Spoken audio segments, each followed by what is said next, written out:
Hotel থেকে আমরা সকাল 9:30টায় বেরোই। তো চেক আউট আছে ওই সময়। তো তখন আমরা ব্রেকফাস্ট করতে নিচে নামি। তো বাচ্চা নিচে নামি। আমরা ওখানে কফি, নুডলস আর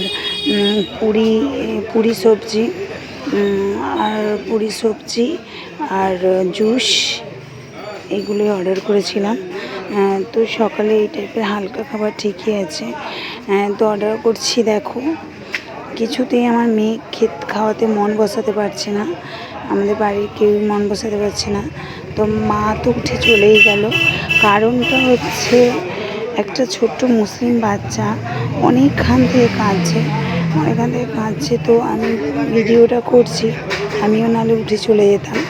এই যে আমার মা কোলে নিয়েছে, যেই না আমার মা কোলে নিয়েছে ওর কান্না একদম থেমে গেছে।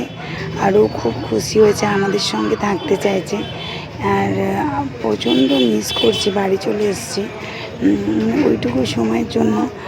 আমি সব ভিডিওটা দেখাতাম না, ও আমাদেরকে কিছুতেই ছাড়তে চাইছিল না, আমাদের সঙ্গে থাকতে চাইছিল, মজা নিচ্ছিল।